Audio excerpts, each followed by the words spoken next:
Y'all ready? Somewhere we can grow. Somewhere where we hear us out. Things you wanna know. It's here at Talks with Tez. Where it all began. We do not play pretend. Go and tell a friend. It's here at Talks with Tez. Up the bed in the morning. On my phone charting, I'm going in. Before I get about the door, it's emotion. That's a lie. Just know we going. Get it together. Talk about that shit on the regular. We ain't going away. We're on Talks with Tez. Yo, welcome back to Talk with Tez. It's me, Cortez Shaw, and I'm so excited that you guys have come back to join me. I can't begin to express how appreciative I am that you guys have been rocking with your boy for this long. Thank you. I will absolutely, I feel like I'm getting more professional in this setting. I don't know. Maybe it's just me. That said, I'm going to try to work on my ums, right? Just take a beat. Just take a beat. I feel like I'm getting more comfortable in this setting. You know what I mean? I'm feeling like it's where I'm meant to be. Thank you guys for the love and support. Couldn't be more grateful for the people I have in my life, you guys, and sharing your stories with me and sharing how my story have helped you see things in yourself. And when you start to heal, the best thing you can hear is that it's helping somebody else. So it's like, ooh. All right, that's it. So we're going to today, my goal is to absolutely get this video down to 25 minutes. Okay, that will be the future trajectory. I'm going to try. That said, let's jump into today's topic. So I did want to pick up from last week's video. This will be a different video, but it's piggybacking off of last week's video, where we kind of left off on love is the healer of everything. Love is the answer to everything. And as cliche as that may sound, it's absolutely the truth. Love is the epitome of what it means to be a human. Shout out to B Simone, because you had me saying this like this and I can't stop. Fellow Texan. That said, before I get into that part of the episode today, I did want to get into the fact a lot of you asked, what was that breaking point? What was that moment when you felt like, okay, I've had enough. It's time for me to go, or it's time for me to change or remove myself or set a boundary. What was that moment for me? And I don't think I ever discussed that part. So what that moment looked like for me, and we're referring to, again, narcissism and abuse, right? So when you're constantly being abused, whether it be mental, mine was mental and emotional, right? Some other people would say there's a physical or financial. I mean, there's many ways that you can be abused, but mine happened to be mental and emotionally. That said, the thing that made me say, you know what, nah, Cortez, you deserve more than this, was this person in my life, as, again, great as they are, had shown up in my life in this really narcissistic way one too many times in my life, right? And I started to feel the effects. I lost my confidence. I was starting to lose my confidence. I was losing me. Like, I look back, like right now, y'all, I'm at 227. I was at 270. I was like, I'm not blaming all these things on that person, but what I'm saying is, like, the effects of, if you don't address it, it can turn something really bad. And so for me, I started to realize how I was losing myself. I kept, every little bit, every little inch, I kept trying to be strong. I kept losing more and more of myself. And I was like, yeah, nah, hell nah. I'm not about to allow this individual to take me from me. The straw that broke the camel's back was this person that always talked about therapy, right? Like, therapy is the answer. Therapy is everything that you need in life. Like, therapy, da-da-da-da. And I'm Black, obviously, and I grew up Black, right? So a lot of Black people, we grow up with religion and Christianity and, the church. And so when it comes to therapy and stuff like that, it's kind of like, that's what it is. But this person had always advocated for therapy, and they always talked about how it has great effects, etc., and how they even used it in the past when they were younger and how it helped them get past things. So whatever. I finally started to get therapy, right? But before I get into that part, with this person, what told me, like, okay, So I kept asking this person because we seem to always be in breakdown. And I couldn't understand why were we always in breakdown? Like, what is causing there to always be an issue? And the only time there's an issue is when you're not getting your way or when something's not going your way, whatever. So I would ask this person, is there something that I can do differently? Can I show up differently? Can I say something differently? Can I move differently? Like, what would help this relationship move forward in a peaceful, harmonious, great way? And they never could give me anything, really. And I could give them some things, but it was when I kept asking these questions. I had then started therapy, right? So I'm trying to give like the chronological order. So these questions, again, they were never really answered because the truth is we all can work and become better versions of ourselves, but how I was showing up in this relationship, I was going above and beyond. And so of course they may have felt like there was nothing I could change, but they couldn't let me know that because then they would lose control. They would lose control of the scenario, me, whatever. And maybe I would see my worth. Maybe I would see my value, right? As crazy as that sounds, some people's like, Cortez, you like, bro, you've always been strong and yeah, it can happen to anybody. Okay. You love somebody, love will make you do crazy things. Okay. I kept, so the questions fell on dead ears. Then I started to actually get therapy. Guys, I actually started going to therapy and I love my therapist. Shout out to my therapist. I'm not gonna say her name.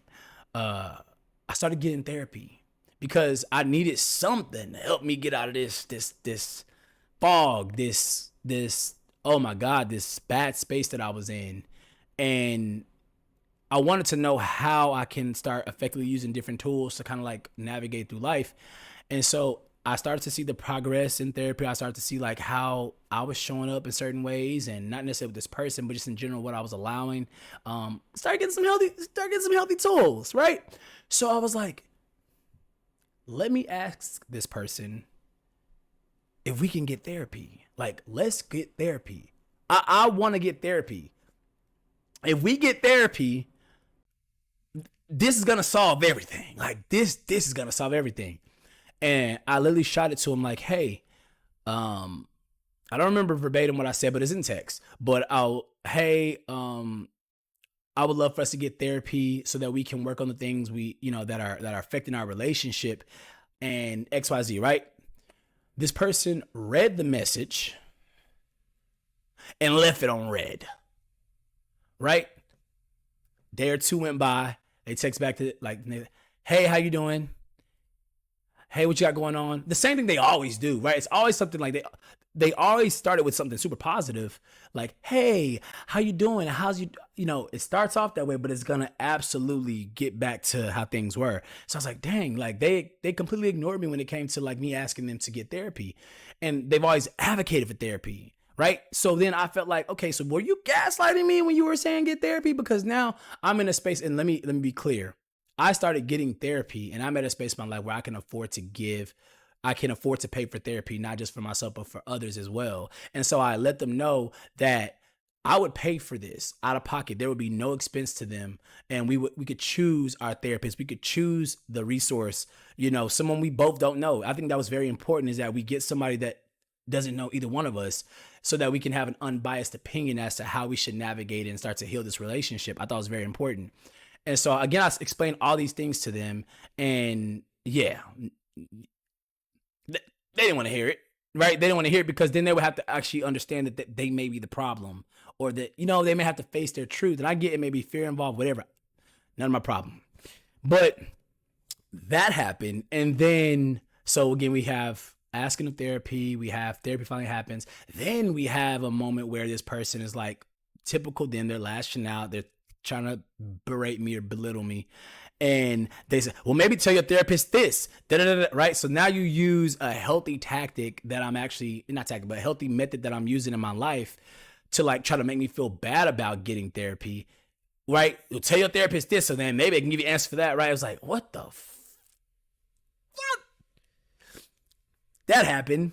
And then it was the moment that really like, and all this happened like pretty back to back, like within a month time frame, if you will, maybe 2 months.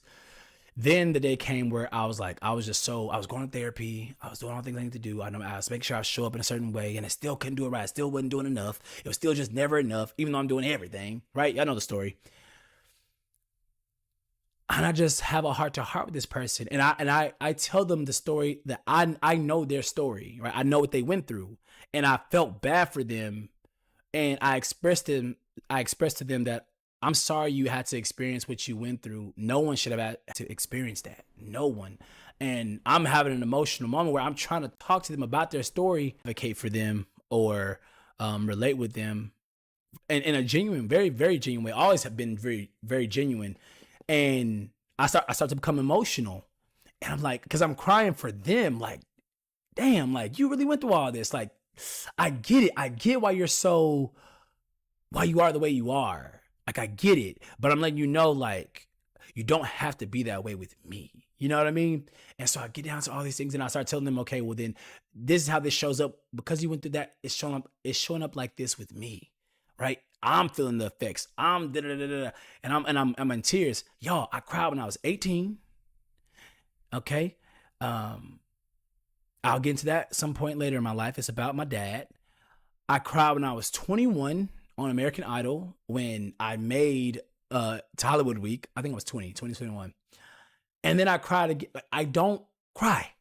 You feel me? Like, only time y'all catch me crying for real is when it's a movie and it's like a sad movie and something happens to like a kid or I ain't gonna lie, I get a little emotional. Like, it, for some reason when it's TV, I can get emotional, but like real life, it's just not gonna happen.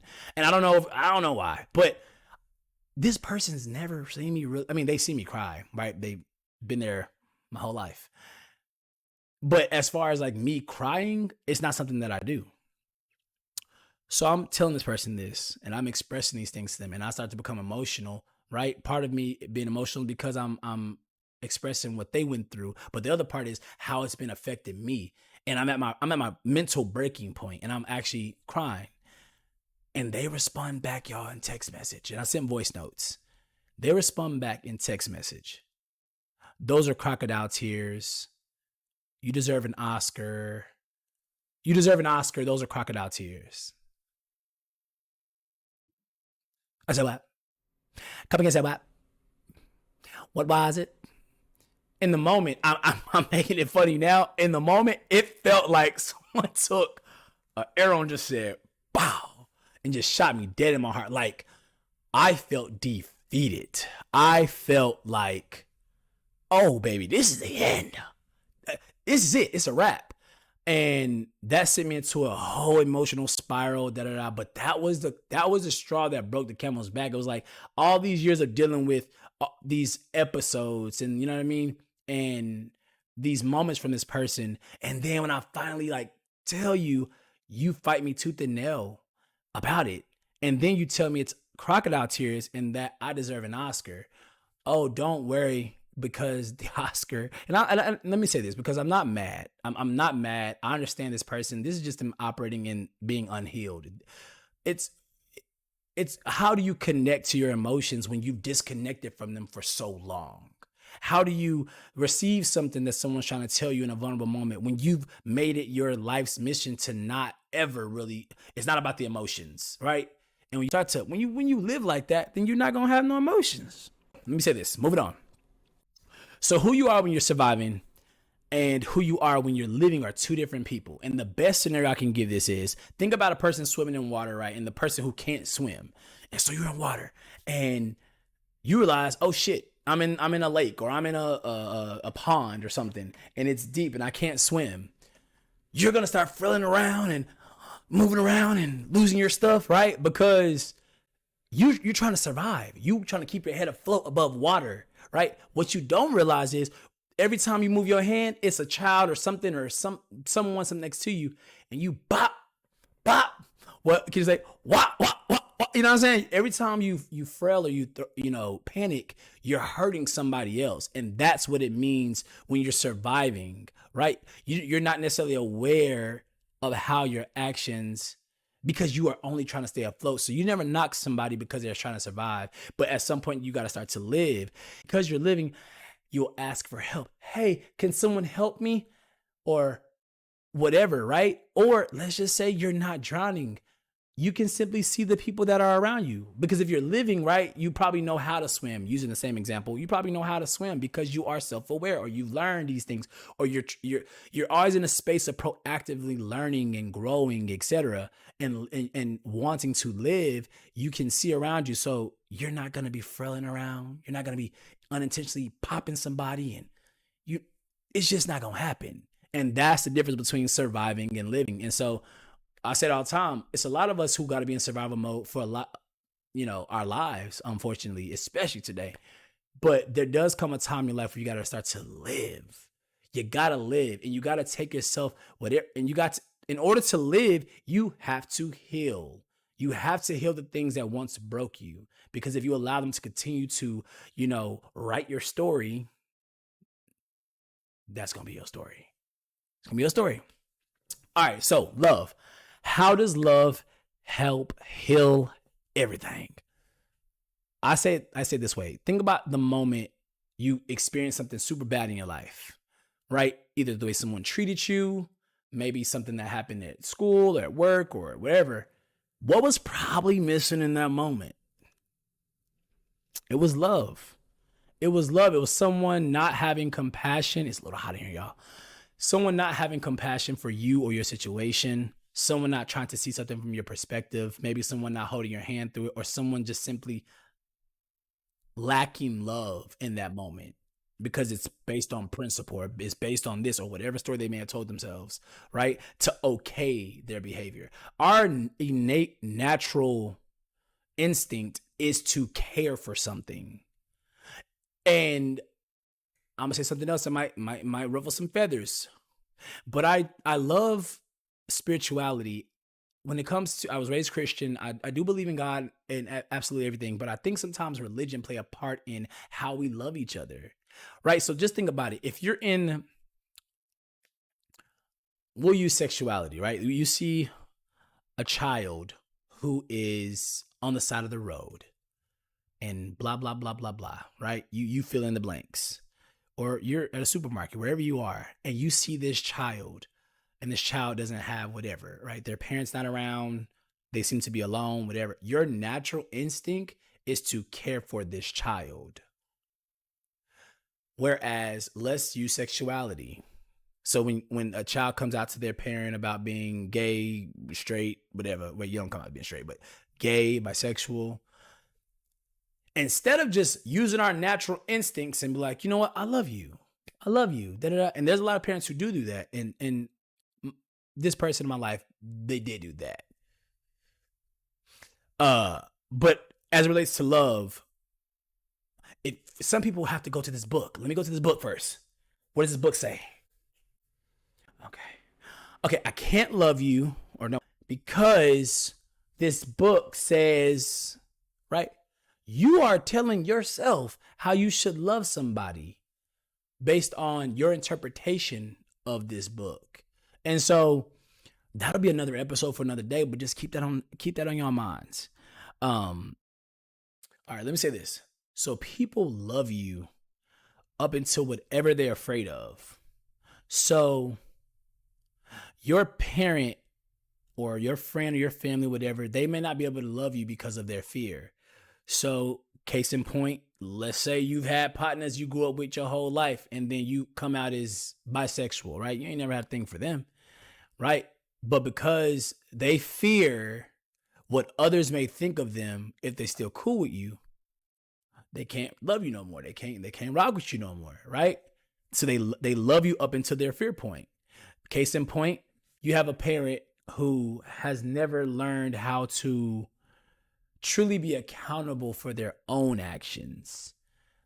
They have a fear because of the time they were accountable for their actions, the person still gave them a cold shoulder, or, berated them, belittled them, etc. So then what that looks like is they're probably they're going to love you up until they ever have to be accountable. Literally, that was my story, right? With the person in my life. Love was there. Love was there full throttle. The support, this, that, and the third, a lot of things. But anytime there was something wrong done or something happened that was wrong and they had to be accountable for it, they couldn't do it. And that's a lot of our stories, especially with a lot of our parents and, you know, relatives. There's this weird thing to where you feel like, you know, you still my child. Yeah, I'm grown now. I'm 33 years old. You know what I mean? I'm 33 years old. So yeah, when you do this wrong, you do have to apologize. Or when you do this, you do have to account for your mistake, because you wouldn't allow me to move on in life without doing the same thing. So I absolutely expect the same from you. If not, then it's a double standard. It becomes a contradiction. So I'm gonna read this thing I wrote, and hopefully it helps heal somebody. Love yourself and for those around you. The truth is, love heals everything. Love for yourself and for those around you. Think about a time you experienced hurt by or from another person. What was lacking in that moment? It was love. Whether that be someone saying something mean to you, like, oh, you have nappy hair, therefore you already didn't see the beauty in your hair, but them saying it only confirmed and gave a lifetime complex to where you won't even wear your real hair. How many women we know like that? How many beautiful black queens we know out here, because they may have dealt with name calling in their childhood or whatever, even sometimes by our own community, they won't ever wear their real hair and show how beautiful they are in their natural. Ain't nothing wrong with a weave, baby. Ain't nothing wrong with a wig and a weave. You know what I'm saying? Do what you do, but you still gotta love yourself. It's nothing wrong with doing enhancements. It's nothing wrong. No shade, but still love yourself, or you'll never be enough. Think about a time where a child was left at home. Their parents chose to go clubbing. Their parents chose to be in the streets, or whatever the case, maybe chose to do drugs or something like that. What was missing in that moment? It was love, right? Because if you loved me, you would be here, right? But if they loved themselves, they would know that they don't even need to put themselves out there like that and take away from you and your experience. Love heals everything. Everything trickles back down to love and understanding. And a lot of us, you ever hear somebody say, shit, I'm gonna match energy. Don't worry, give them what they give you, match energy. But it's always the negative. It's always matching energy when it's someone being weird, or someone doing something weird, or someone being disrespectful, someone being short, or someone trying you. That's when you match energy. But when someone's just being nice to you, when someone's just giving you love or showing love, that energy is not always matched. I don't know why we so easily go to like the negative shit instead of just being positive and going to, I mean, I understand, I get it. It's easier. You can defend yourself and protect yourself by not being vulnerable. But the truth is, I kind of feel as a society, we all stop caring. You know what I'm saying? I feel like we all, no new friends. You know what I'm saying? We all stop really giving a fuck. And we made it like uncool to care. It's uncool to actually care about the next person, when that's like the best part about life. Think about a vibe. Think about a time you was having a good ass time, right? You was out with your friends at the club. You was somewhere. You was parlaying, okay? Doing what you do. What was in that moment? The vibe you was catching about, it was love in the room, baby. It was love in the room. We vibrate our highest when we are operating in love. We vibrate our highest. I'm not saying it's not gonna be some shenanigans and some weird stuff or some, you know what I'm saying? But we still vibrate our highest when we are moving in love. That's just facts. Okay. I'm not gonna be long-winded with today's episode. Next week's episode, we are going to discuss relationships. And we got a few featured guests coming up, which I'm super happy about.